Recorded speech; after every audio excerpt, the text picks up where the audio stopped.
Hey guys, it's Haiti Joyless. Hope you all are having a good night. So, in this video, Katie is talking about her son's survival date. I truly felt really bad the entire video until we got to the part I am going to play.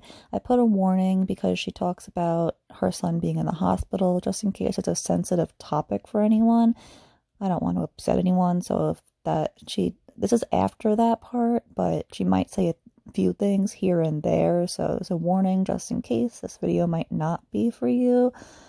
But yeah, this is the part after that, for the most part, where she gets mad at her chat. And yeah, you'll see why I felt really bad up until this point. So let's get into it.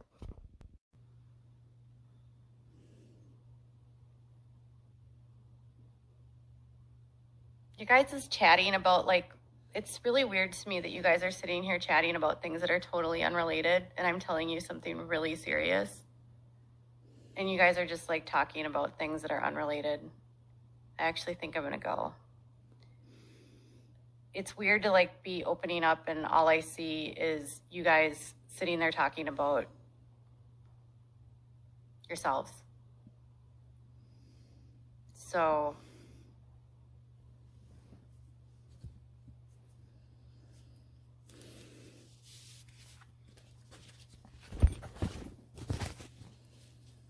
you guys are being really rude. Like, it's weird. I I truly was like gonna cannot turn believe chat that she's off. saying that her chat is being rude. What about you right now, Katie? You're getting mad at your chat for trying to relate to you.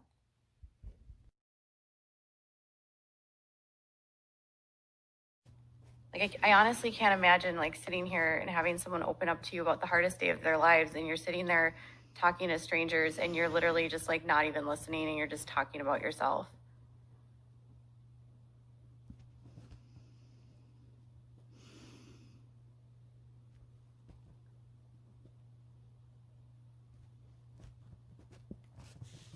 Why does she always do such long, awkward pauses? No one wants to see you sit there and brew, okay? No one, I promise.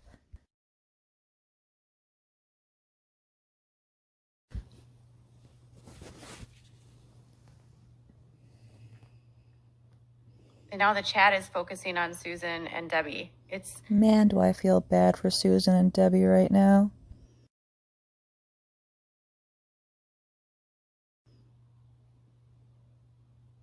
so I don't even know if you guys were listening.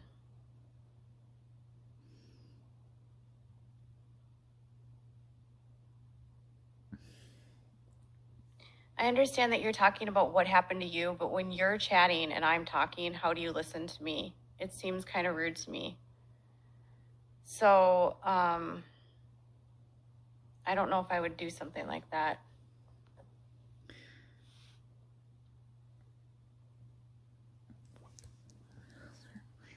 It just killed my mood.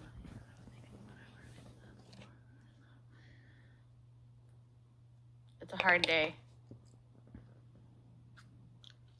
It's hard to even like,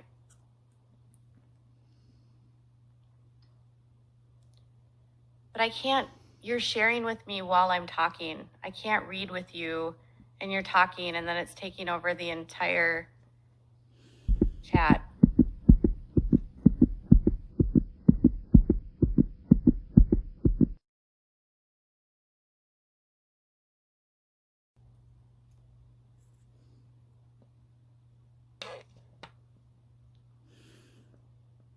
All I see is people talking about their own stuff, and I'm not trying to be selfish, but it's like, man, I just want to share something and I just want people to listen.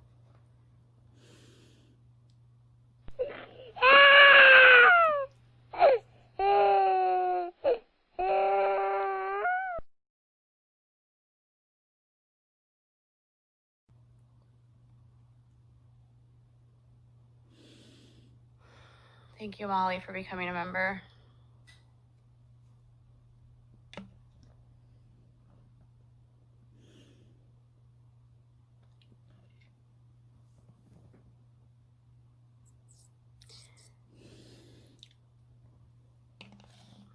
It's weird. I've gotten used to this weird thing about when you live in this world, because it's like,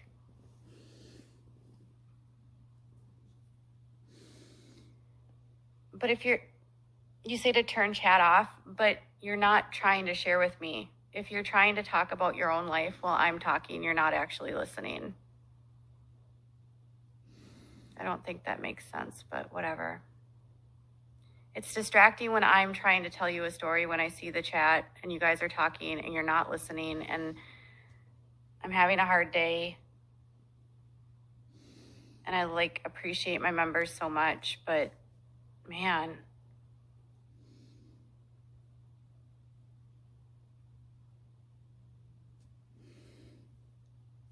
it's upsetting that this is what happens in this world when you have a child that's sick, is that when one person opens up, then everyone else has to pile their stories on and talk about their life too. And sometimes all you want is someone to listen and not have to tell you about what they went through. You just want someone to hear what you said and to understand, and to not make it about themselves and have a conversation. If I were sitting with you face to face, I highly doubt that you would interrupt and start talking about your own experience when I'm in the middle of telling you No, something Katie, extremely that is traumatic that happened actually to me. exactly how human conversation works. Someone tells you something, and then you usually reply back with how you relate and a story of your own so that you can connect with the person. And then you would reply in response and you would go back and forth. It's called dialogue. It can't all be about you.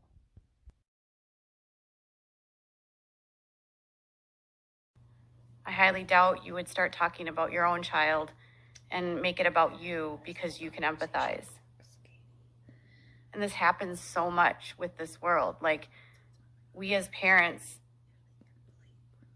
start competing in a way with one another, that like our experience was worse or we understood it more.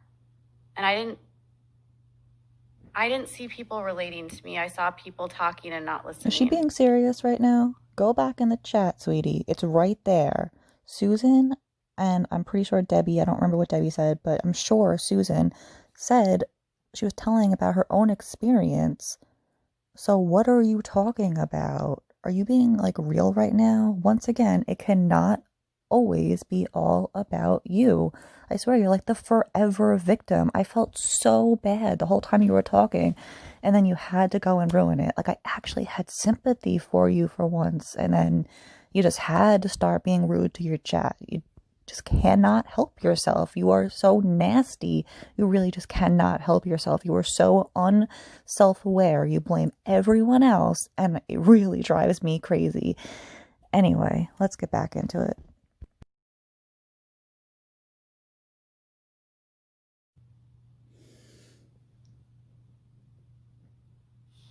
I saw people commenting to other people and not, it just looked like you guys were having a good old time in there. And it's,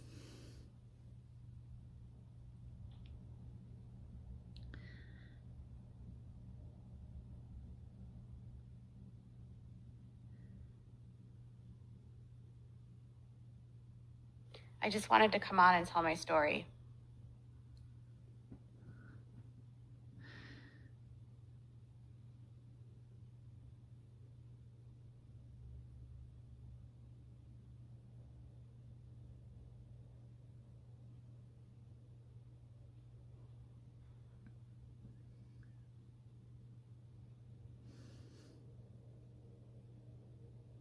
Is anyone a palm reader?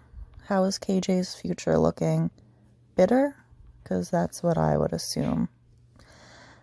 I mean, how rude is this to put your palm in front of the entire screen and go through it? Come on. What are you doing?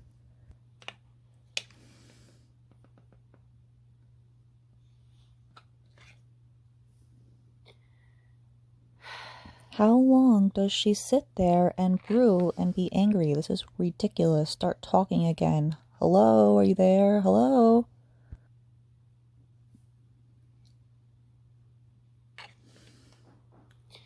So anyways,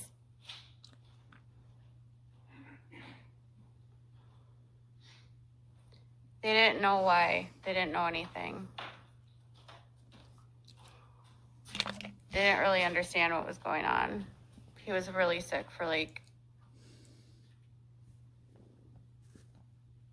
48 hours. They just were like, he's not improving. He's getting worse. He's getting more reliant. We're having to add more interventions. We're not out of options yet, but we could be getting there. If he doesn't come around in the next like 12 hours, you're not going to bring him home. So that was on the 13th that they told us that.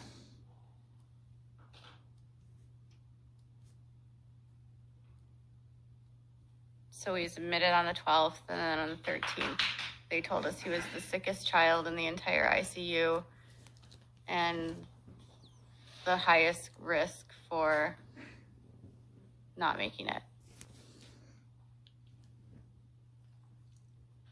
I remember falling on the floor in the ICU, and I was just like bawling. They were scared to get attacked by the psycho.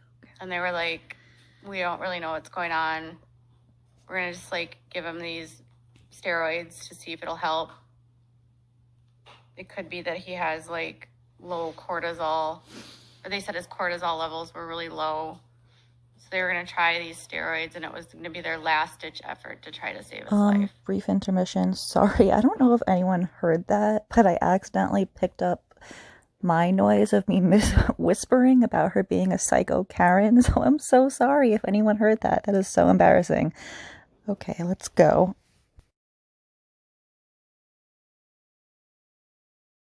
So we didn't sleep that whole night. And every hour, his blood sugar had been like 25, 30, 25 for hours. And they didn't know what was going on. And then finally, by like morning, he had like a normal blood sugar. And they figured out what it was. And it was so scary.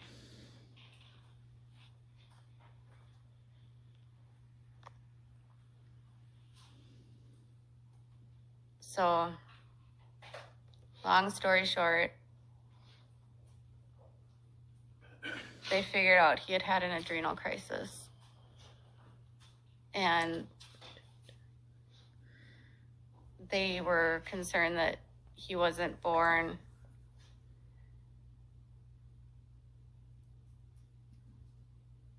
with a pituitary gland.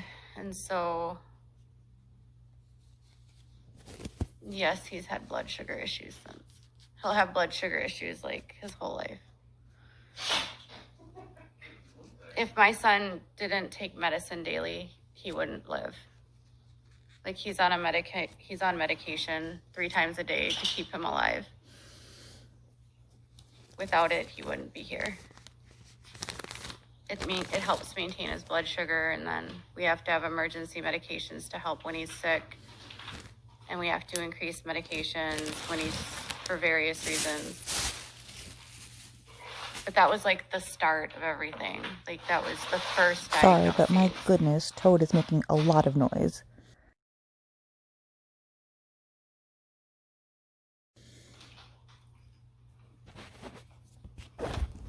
But yeah, adrenal insufficiency is really scary. And not a lot of people have it. And not a lot of people have the kind that he has. His doctors said that like 1 in 500,000 babies is born like this. 2 in a million.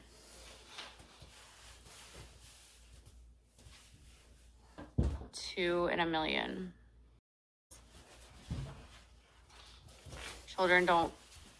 It's really rare to be born without a pituitary gland. Guys, I am so sorry. I accidentally had my mic on apparently and picked up a bunch of my own noise while I was getting myself a snack. It was a rookie move. It's only my second video. I'm really sorry. That will not happen again in the future. My apologies. And so he doesn't make any hormones. He's on a lot of medications. And that's just like one of the things that we deal with on top of all the others. But to this day, the scariest illness that we deal with is adrenal insufficiency. It was like this June. Can you please turn it down? Toad gets in trouble and then she closes off in 3, 2, 1. Why are you gonna...